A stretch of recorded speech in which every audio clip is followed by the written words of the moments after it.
Hello மக்களே, welcome to SB Talkies. Bigg Boss season 9 வீட்டுக்குள்ள என்ன நடக்குதுன்னே தெரியலங்க. ஆனா வெளியே நடக்கிறத பார்த்தா மக்கள் எல்லாரும் செம்ம காண்டுல இருக்காங்கன்னு மட்டும் நல்லா தெரியுது. கார் டாஸ்க்ல நடக்கிற கலவரத்தை பார்த்துட்டு சோஷியல் மீடியால கமருதீனை வச்சு செஞ்சிட்டு இருக்காங்க. அப்படி என்னதான் மக்கள் சொல்றாங்க, வாங்க பார்க்கலாம். கமெண்ட் செக்ஷன் பக்கம் போனாலே அனல் பறக்குதுங்க. முதல்ல கார் டாஸ்க்ல சாண்ட்ராவை பிடிச்சு தள்ளி விட்டப்பவே இது கேம் கிடையாது, இது ரவுடிசம்னு நிறைய பேர் கமெண்ட் பண்ணியிருந்தாங்க. ஆனா இப்போ நடந்த ஒரு விஷயத்த பார்த்துட்டு ஆடியன்ஸ் இன்னும் கொதிச்சு போயிருக்காங்க. கார் முன் சீட்ல திவ்யா உட்கார்ந்திருக்கும் போது கமருதீன் தன்னோட காலை தூக்கி அந்த பொண்ணு தலை மேல வச்சிருக்காரு. இத பார்த்த உடனே என்ன ஒரு கேவலமான புத்தி இது, ஒரு பொண்ணு தலை மேல கால் வைக்கிற அளவுக்கு நாகரிகம் இல்லாதவனா இருக்கானேன்னு மக்கள் கமெண்ட்ல கழுவி ஊத்துறாங்க. திவ்யா இடத்துல வேற யாராவது இருந்திருந்தா மூக்கிலேயே குத்திருப்பாங்கன்னெல்லாம் சிலர் கோபமா பதிவிட்டிருக்காங்க.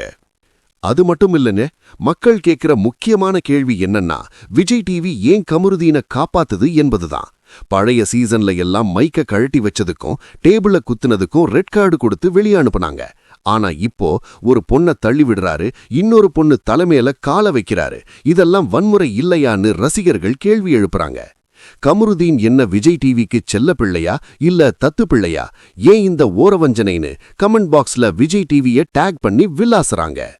இவ்வளவு நடந்தும் வீட்டுக்குள்ள யாரும் பெருசா தட்டி கேட்கல. ஆனா சபரி மட்டும்தான் சாண்ட்ராவை தள்ளினது தப்புன்னு ஓப்பனா சொன்னாரு. இதனால சபரி தான் ரியல் பிளேயர், தைரியமான ஆளுன்னு சபரிக்கு சப்போர்ட் பண்ணி கமெண்ட்ஸ் குவிஞ்சிட்டு இருக்கு. அதே நேரத்துல இந்த வாரம் கமல் சார் இடத்துல இருக்கிற விஜய் சேதுபதி சார் கண்டிப்பா கமருதீனுக்கு ரெட் கார்டு கொடுக்கணும், வெறும் வார்னிங் கொடுத்து ஏமாத்தாதீங்கன்னு ஆடியன்ஸ் ஸ்ட்ரிக்டா ஆர்டர் போடுறாங்க. இதெல்லாம் நான் சொல்லலைங்க, அத்தனையும் மக்கள் மனக்குமரல். சோ மக்கள் சொல்றத வச்சு பார்க்கும்போது கமருதீன் மேல இருக்கிற வெறுப்பு உச்சத்துக்கு போயிருச்சுன்னு தான் தெரியுது. நீங்க என்ன நினைக்கிறீங்க? கமருதீன் பண்ணதுக்கு ரெட் கார்டு கொடுக்கணுமா? உங்க கருத்தை மறக்காம கமெண்ட்ல சொல்லுங்க. இதே மாதிரி பிக் பாஸ் அப்டேட்ஸ் மற்றும் சினிமா செய்திகளை தெரிஞ்சிக்க மறக்காம நம்ம SB டாக்கீஸ் சேனலை சப்ஸ்கிரைப் பண்ணிக்கோங்க. நன்றி.